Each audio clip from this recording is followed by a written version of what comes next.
क्या होगा अगर 7 साल तक की उम्र का बच्चा किसी भी तरह के इन्फ्लुएंस में आकर के किसी को भी गोली मार देता है, तो क्या उसको हत्या की सजा का जो सबसे बड़ा दंड है, मृत्युदंड यानी फांसी होगी, या आजीवन कारावास होगा, या उसको जाने दिया जाएगा? तो यहां पर बीएनएस की धारा 20 बहुत ही इंपॉर्टेंट रोल अदा करती है और एक टेक्निकल टर्म डॉली इन कैपेक्स को बताने का प्रयास करती है।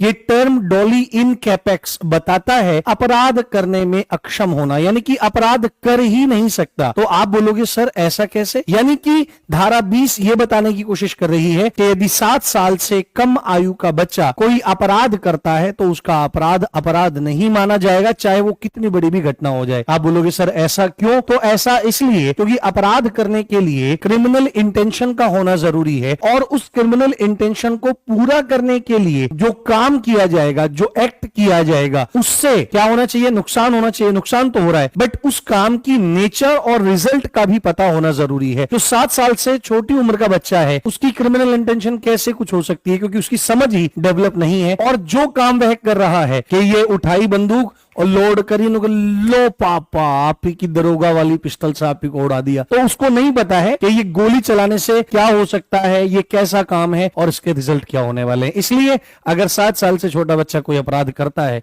तो उसे किसी भी तरह की कोई सजा नहीं होगी और उसको पूरी तरह से क्षमा कर दिया जाएगा।